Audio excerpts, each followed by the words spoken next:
हर महीने की तरह अक्टूबर महीने में भी कई अहम बदलाव होने वाले हैं। इसका सीधा असर आम आदमी की जेब पर पड़ेगा। बता दें कि 1 अक्टूबर 2025 से भारत में कई बैंक, सरकारी विभाग और नियामक संस्थाएं अहम बदलाव लागू करेंगी।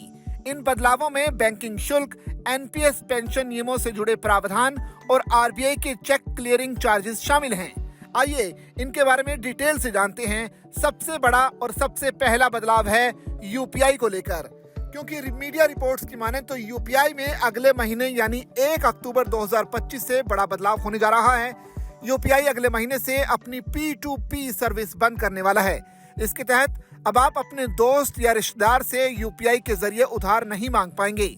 यूपीआई अपना कलेक्ट या पूल ट्रांजैक्शन फीचर बंद करने जा रहा है। दूसरा बदलाव एनपीएस को लेकर। एनपीएस में एक ऐसा बदलाव किया जाएगा जिसका फायदा सीधे निवेशकों को होने वाला है। ऐसे लाभार्थी जो एनपीएस के तहत स्टॉक मार्केट में निवेश करते हैं, उनके लिए ये एक अच्छी खबर होने वाली है। इस नए बदलाव के तहत अब निवेशक एनपीएस के जरिए 100% पैसा शेयर बाजार में निवेश कर सकते हैं। हालांकि ये रिटर्न का रिस्क बढ़ा देगा। ये पूरी तरह से निवेशकों पर निर्भर करेगा कि उन्हें 100% पैसा मार्केट में लगाना है या नहीं। आपको बता दें कि एनपीएस के तहत ये जरूरी नहीं है कि आप अपना पैसा शेयर बाजार में लगाएं। इसी तरह निवेशकों को MSF यानी मल्टीपल स्कीम फ्रेमवर्क के तहत PRNAN नंबर दिया जाएगा, जिसमें आप अलग अलग स्कीम मैनेज कर सकते हैं। इस बदलाव के तहत एनपीएस के एग्जिट और विड्रॉल नियम में भी बड़ा बदलाव किया जाएगा। एनपीएस के तहत पैसा लगाने पर लाभार्थी को पैसा सीधा रिटायरमेंट पर ही मिलता था, लेकिन अब ईपीएफ की तरह एनपीएस में भी लाभार्थी कुछ स्थितियों में पैसा पहले ही विड्रॉल कर पाएंगे। इनमें पढ़ाई, शादी, मेडिकल इमरजेंसी शामिल है। इसके साथ ही आप रिटायर होने पर पहले 60% पैसा एक मुश्त निकाल सकते थे और 40% एन्युटी मिलती थी। अब आप 80% पैसा एक मुश्त निकाल पाएंगे, वहीं 20% पैसे की एन्युटी मिलेगी। हालांकि विड्रॉल को लेकर टैक्स नियमों में कोई बदलाव नहीं होगा। अगर आप 80% पैसा एक मुश्त निकालते हैं तो 60% पर टैक्स छूट मिलेगी, वहीं 20% हिस्सा इनकम टैक्स स्लैब के अंतर्गत आएगा। तीसरा बड़ा बदलाव रेलवे के नियम को लेकर। भारतीय railway catering and tourism corporation यानी IRCTC ने घोषणा की है कि 1 अक्टूबर 2025 से IRCTC वेबसाइट या ऐप के जरिए बुक की जाने वाली जनरल टिकटों की ऑनलाइन बुकिंग के लिए नए दिशा निर्देश लागू होंगे। ये संशोधित नियम खास तौर पर आधार प्रमाणित उपयोगकर्ताओं पर लागू होंगे। IRCTC का कहना है कि इस कदम का उद्देश्य टिकट आरक्षण प्रणाली का दुरुपयोग करने वाले असामाजिक तत्वों पर रोक लगाना है। चौथा बदलाव आरबीआई रेपो रेट को लेकर। अगले महीने आरबीआई की मौद्रिक समिति की बैठक आयोजित की जाएगी। इस बैठक के दौरान रेपो रेट और अन्य वित्तीय संबंधित फैसले लिए जा सकते हैं। कई विशेषज्ञों का मानना है कि इस बार की मौद्रिक समिति में भी आरबीआई रेपो रेट में कटौती कर सकता है। आरबीआई 0.25% की कटौती की जा सकती है। रेपो रेट कम होने से आपको कम ब्याज पर लोन मिल जाता है। साथ ही ईएमआई के तहत जाने वाली किस्त भी कम हो जाती है।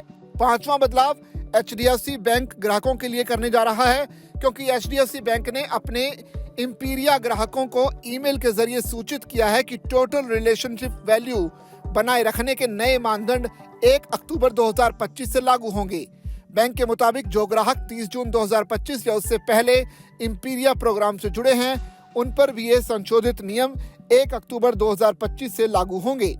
छठा बदलाव आरबीआई का चेक क्लियरिंग सिस्टम। भारतीय रिजर्व बैंक यानी आरबीआई ने घोषणा की है कि 4 अक्टूबर 2025 से चेक क्लियरिंग की मौजूदा बैच क्लियरिंग पद्धति को बदलकर कंटिन्यूअस क्लियरिंग पद्धति अपनाई जाएगी, जिसमें निपटान चेक की रियलाइजेशन पर काम होगा। वहीं फेज 1 में 4 अक्टूबर 2025 से 2 जनवरी 2026 तक और फेज 2 में 3 जनवरी 2026 से इसे लागू किया जाएगा। सातवां बदलाव पीएनबी के चार्जेस के तौर पर, क्योंकि पीएनबी ने घोषणा की है कि 1 अक्टूबर से विभिन्न सेवाओं से जुड़े शुल्कों में बदलाव किए जाएंगे। इसमें locker, standing instruction, failure, nomination charges और स्टॉप पेमेंट इंस्ट्रक्शन शामिल है। हालांकि स्टॉप पेमेंट शुल्क प्रति इंस्ट्रूमेंट पहले जैसा ही रहेगा, लेकिन लॉकर चार्जेस कई श्रेणियों में आकार और शाखा के स्थान के आधार पर काफी बढ़ा दिए गए हैं। 8वां बदलाव यस बैंक के नियमों को लेकर है, क्योंकि 1 अक्टूबर से यस बैंक अपने स्मार्ट सैलरी अकाउंट के चार्जेस में बदलाव करेगा। इसमें कैश ट्रांजैक्शन फीस, एटीएम निकासी सीमा, डेबिट कार्ड शुल्क और चेक रिटर्न पर लगने वाले पेनल्टी चार्जेस शामिल हैं। 9वां बदलाव स्पीड पोस्ट के नए चार्जेस और नियम।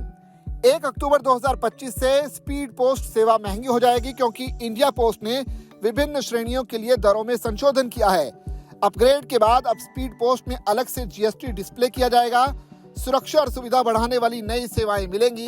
ग्राहक अब ओटीपी बेस्ड डिलीवरी का विकल्प चुन सकेंगे, जिसमें पार्सल या दस्तावेज केवल ओटीपी वेरिफिकेशन के बाद ही सौंपा जाएगा।